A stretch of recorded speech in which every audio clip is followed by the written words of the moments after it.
Come and listen to this.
Welcome.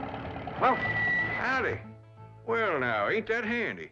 That, Paul? Way the road takes a bend in here, runs right by the front door. No, Mr. Clampett, this is your driveway. It goes with the house. Is this thing a highway? Oh, yes, indeed. It was built by John Barrymore, one of our finest actors. Pretty fair stonemason, too. Hey, Jed! This here is dandy soil. Fine, Granny. We'll commence plowing tomorrow. But this is Beverly Hills. Dirt is dirt. Yes, I know, but why don't we look around inside, eh?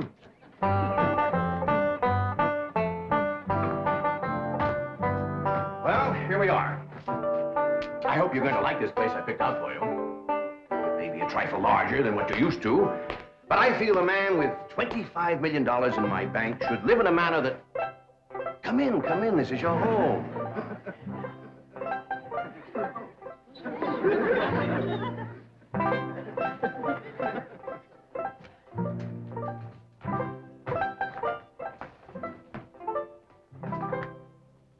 As I say, it may be a bit more than you're used to, but I'm sure you'll be comfortable.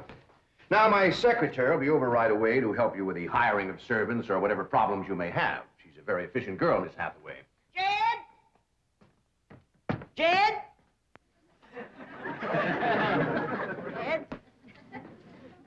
You and Jethro fetching my stove so I can get some victuals to cooking? Oh, you have a beautiful stove.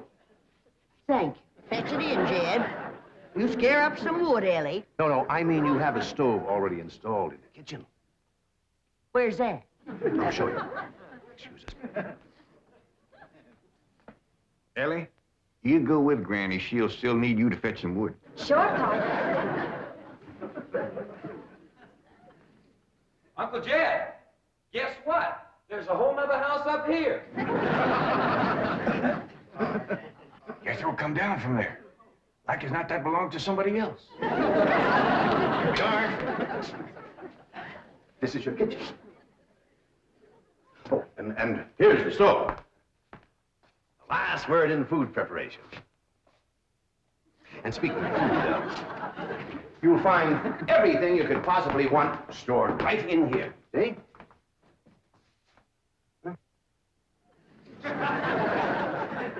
Well, I'll leave you ladies to your culinary delights.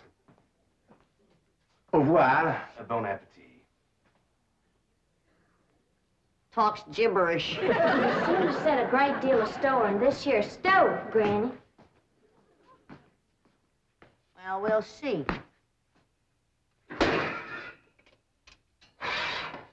Ellie, you run out and fetch some wood. I'll get a fire to going in here and we'll see. Jethro, I hope it's all right for you to be missing school. Oh, sure, Uncle Jed. They ain't straight in the 5th grade. You're in the 5th grade already? Starting this year. Yeah, it don't seem like no time at all since I went with your ma to get you started in the 1st grade. You was 6 years old. No bigger than that. We drove clean over to Oxford so you could go to the same school your pa went to. You wouldn't know that town today, Uncle Jed. Oxford? Yes, sir. Well, that town has growed and spread out and built up and just kept getting bigger and bigger. Where today, why, I bet you there must be at least 3 or 4 dozen people living there. A place like that's all right to visit, but I wouldn't want to live there. Can I be of any assistance? No, thank you, Mr. Drysdale. We were just talking about Jethro here getting back to school. Oh, well, we have some excellent educational facilities out here, Mr. Clampett. Where do you go to school, Jethro? Oxford. Yeah, you see, Jethro's ma, that's my cousin Pearl. She married an Oxford man, so naturally Jethro, he goes to school there, too. I'm the champion crawdad eater. At Oxford? Jethro put away 3 buckets of crawdads. 4. And he's learned to cipher and everything. Cipher some for Mr. Drysdale. 1 and 1's 2. 2 and 2's 4. 4 and 4's 8. I have to take off my shoes to get any further than that. Never mind. I'm sure we're thinking of 2 different Oxfords. You see, there's one that's very, very famous and very old. That's where Jethro goes to school. Been there since pioneer days. That's how come it got its name. It's where the oxen used to ford the river. So folks took to calling it Oxenford, and later on it got shortened to Oxford. Yes, I see. Well, I'll be running. Oh, by the way, here are your keys. My secretary should be over very soon.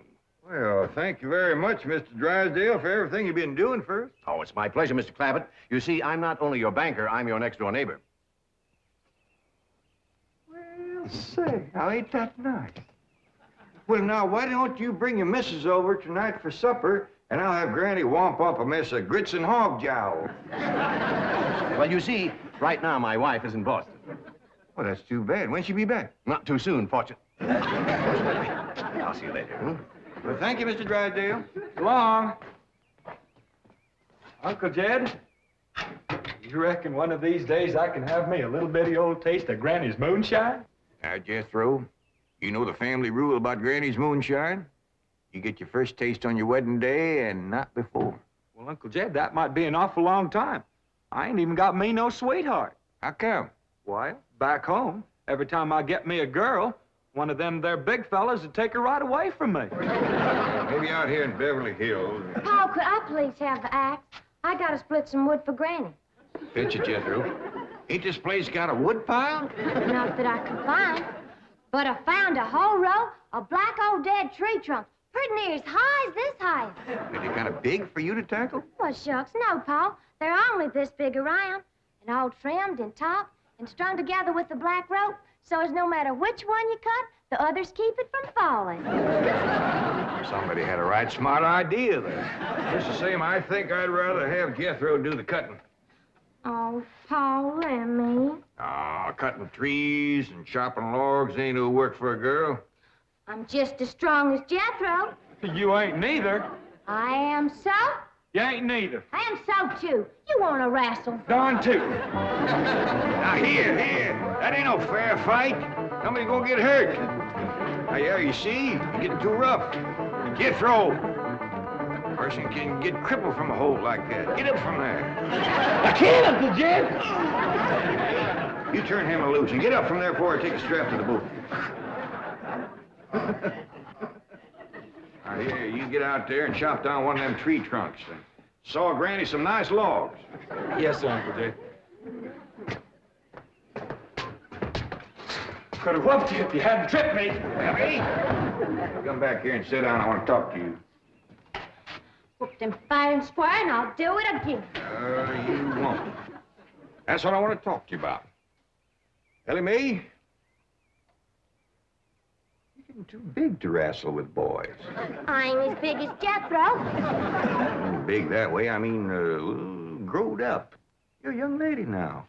You gotta start minding your manners and fixing yourself up real nice and wearing dresses. Paul, folks would call me a sissy. Well, it ain't sissy for girls to act like girls. You see, Ellie, I raised you like a boy, and I was wrong to do it. I reckon every man liked to have a son, and you was my only young'un. And when your ma passed away, I just decided to turn you into a boy. By the time Granny come to help out, you was too wild to tame. By thunder, you could outrun, outclimb, outfight, and outshoot every boy in them hills. I still can, Paul.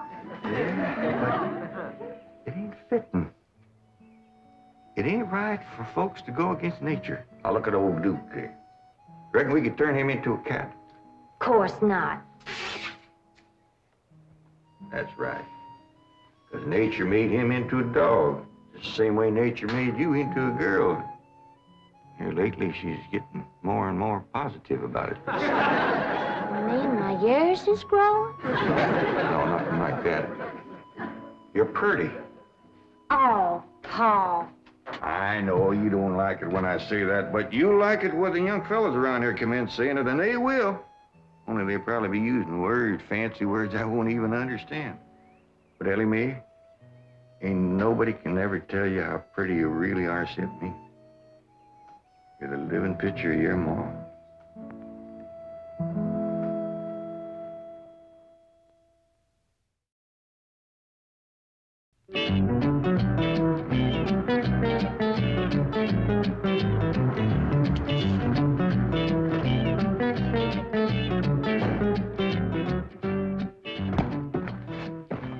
You still here? I thought you were going up to the Clampett estate. I didn't think it prudent for us both to be absent simultaneously. In the event of crises... The only crises you have to worry about right now is keeping Mr. J.D. Clampett happy. Now get up there. Tell me, how did you like the flamingos? What flamingos? I thought pink flamingos around the swimming pool would add a rather elegant touch. Mr. Clampett is not a man educated to elegance. That will take time. Right now, there are more pressing problems. Of course, getting settled, the servant problem. Well, whatever they are, just get up there and solve them. Now, J.D. Clampett is this bank's largest depositor, and I'm making his satisfaction your responsibility. I accept the mantle of responsibility with which you have cloaked my shoulders. And I shall so conduct myself that if this great financial institution shall last 1,000 years, people will still say, this was their finest hour. Andy Wood, all right. Got a lot of pitch and tar in it. Ought to burn real good. Yeah. That flimsy grate holds up. Granny, this is the top of that tree trunk. You want I should split it up, too? No, just leave it outside. Yes, sir. This place ain't even got a wood box. Yeah, folks don't need much wood out here. Remember what Pearl said? It don't get cold. Yeah, I remember. It might not get cold in the day, but it sure freezes solid at night.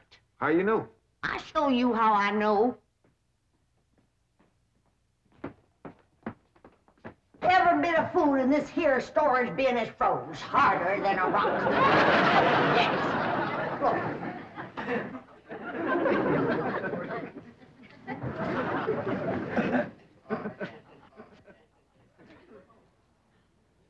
Mighty thin-skinned hog.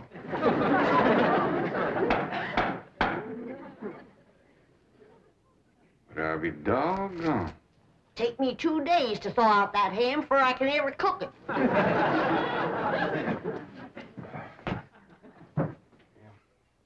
People ought to know better than store food up against the north wall. Tomorrow we'll dig us a root cellar and we put all this stuff in it. Jethro, go on out there and catch us a chicken. Okay, Uncle Jed. How you know we got chickens? Place this size is bound to have chickens. Ain't all froze today.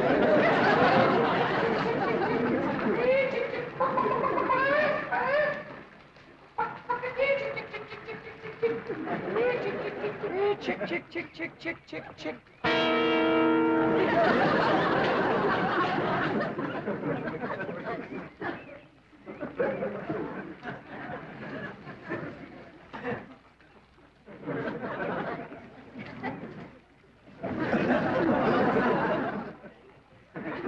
I keep a chicken.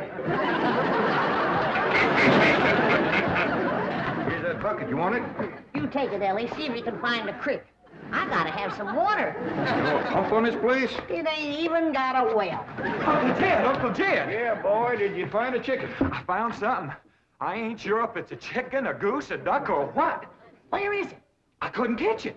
That thing can outrun a jackrabbit. There ain't no goose or duck. Must be a chicken. If it is, I was right about things growing bigger out here. That thing was this high. Chicken? Ah, Jethro. Honest, it's got legs this long. Gibby's on the drumstick. Drumstick ain't much. Whoever gets that neck is eating from now on. Commences here and runs plumb up to here. Jethro, you ain't forgot what I said about Granny's jug of liquor. I ain't been at Granny's jug. You have your in for it. Honest, cross my heart. Where'd you see this chicken? Down by the cement pond. Cement pond. Uncle Jed, that pond is the fanciest thing you ever did see. Why, they are steps, so's the cattle can walk right down into it and get a drink. And up at one end, there's a lady standing there made out of rock. And she's a-pouring water out of a jar right into that cement pond. Oh. Well, that's how come that big old pink chicken to get away from me. Flew right over the top of that there rock lady, landed in that pond, and swam like an otter. Just flapping them big old pink wings and hollering. What color did you say that chicken was? It's pink. Ain't I told you that stuff would stunt your growth? Miss Granny, I didn't touch a drop. You and me is going to the woodshed. Jethro, you swear to be telling the truth? So help me, Jefferson Davis. You take your hat off when you speak of the president. He ain't president no more. I'll have no Yankee talk in my kitchen. Now, Jethro, you and me's going back out there and corner that chicken. Granny, you get your fire to going. Ellie Mae, you sweep up out front and keep your eyes open for that Miss Hathaway. I'm counting on her to take you in hand and get you in the right kind of clothes. Come on. Chicken.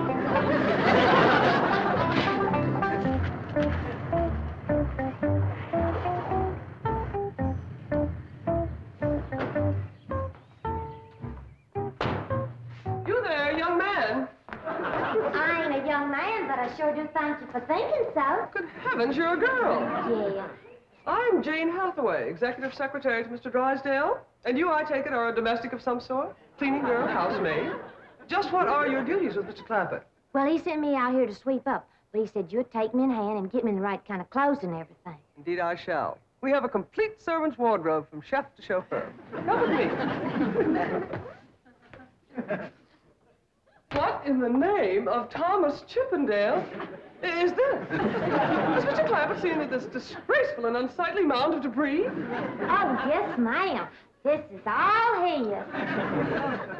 Oh, what charming antiques. Just like you said, Jethro, a rock lady pouring water into a cement pond. Yes, sir. And over there's where I seen that great big pink chicken. Only thing is, it don't sound like a chicken. It makes a kind of hollering noise.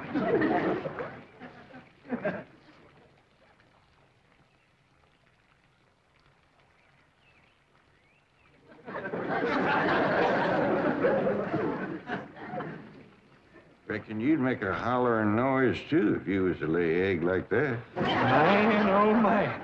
That's what I call an egg. And you won't have to worry about food now. Wait till she cooks this.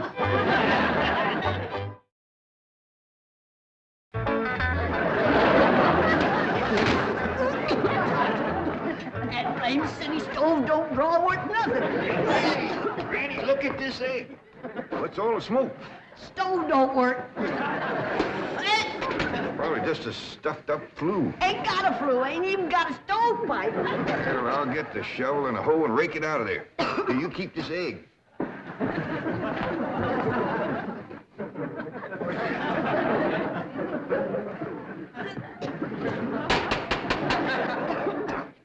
Just like everything else out here. Froze solid.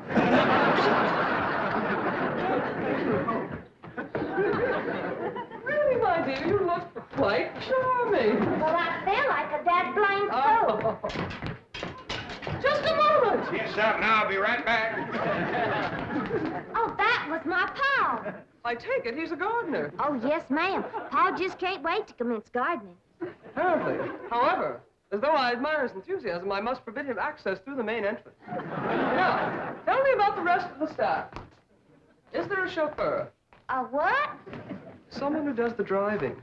Oh, yes, ma'am. That's Jethro. Of course, I don't reckon he can stay around very long. He's got to get back to Oxford and go to school. Oxford? He attends Oxford University? Well, he just calls it school. Pa went to school there, too. Oh, yes. Old school time. Great pride, those Oxford men. Sorry I couldn't stop before. Granny was having trouble in the kitchen. Carl, do I have to wear this here stuff that Miss Hathaway... No, there can be no appeal from Mr. Clampett's orders. Thank you, ma'am. Glad to see you taking a firm hand. Ellie Mae, that's right pretty. Makes you look taller. She's got me walking on pegs. We'll run in and show Granny. And get rid of those old clothes, dear. Granny, I presume, is the cook. Yes, ma'am, but she ain't too happy about it right now. I shall deal with her directly. Now, let's see. Maid, gardener, cook, chauffeur. Oh, I understand Jethro is an Oxford man. You bet he is. I'm quite anxious to meet him. Don't blame you. Fine-looking young feller. Single, too. And he's on the lookout for a girl. I am only interested in the intellectual rapport which I would naturally have with an Oxford man. I presume you went to Eton as a boy. If I know Jethro, he went to Eton the minute he was born. Yes, of course. I suppose his father matriculated him. I kind of think maybe it was his ma. Oh, well, no matter. At any rate, he's an Eton man. That he is. Matter of fact, Jethro won the Eton championship. How marvelous. What was he champion of? Eton. Yes, I know. But what was it? Cricket? Oh, no, it was crawdad. I don't think even Jethro'd eat crickets. I was referring to the game of cricket. Gillian, where's the axe? I'll bet you, Granny. You talk to Miss Hathaway. And just why does Cook need an axe? I've hit this with everything I could lay a hand to. I even whopped it with an iron skillet. You are supposed to hit it with a croquet mallet. All right, where is it? I don't think I'll tell you. There is a time for work and a time for play. Now then, what are we cooking for Mr. Clampett? Well, I don't know what you're cooking him, but if he wants any victuals from me, somebody better shoot a possum. Possum? You got a better idea? But of course, a nice big fluffy souffle. All right. You shoot it and you skin it. You don't even know what a souffle is. What kind of a cook are you? I'm a cook with a stove that don't draw, food that's froze solid, chickens that can't be caught, eggs that can't be broke, and a smart alecky city woman telling me my business. That's what kind of a cook I am. Mind your tongue, little woman. I can have your job. You sure can, and the sooner the better. Jethro's coming, and just wait till you see what he's got. Thank heaven. Now I can have an intelligent conversation. Look, Granny, I got that big chicken. I hope it ain't as tough as its egg. That is a flamingo. Oh, no, ma'am. That's my nephew, Jethro. Jethro, say hello to Miss Hathaway. Howdy, ma'am.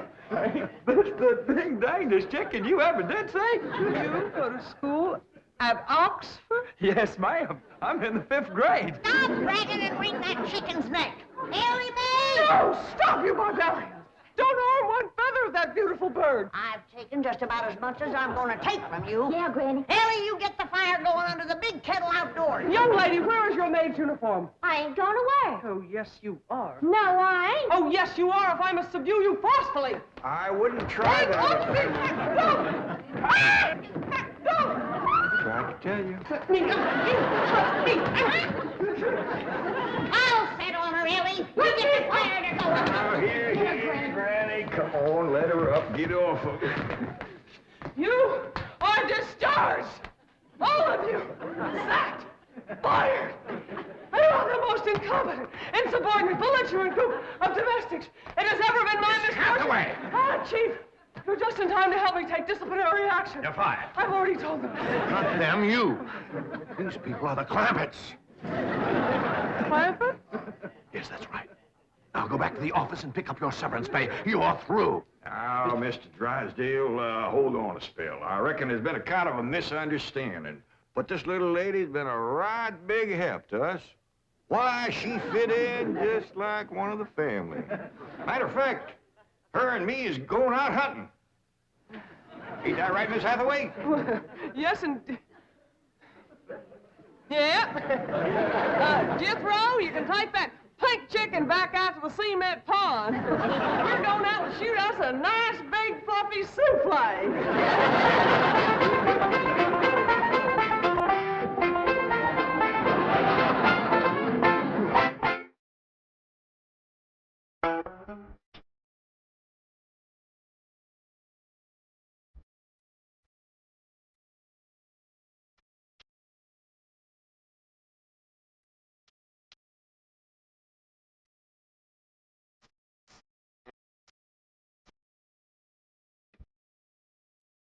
The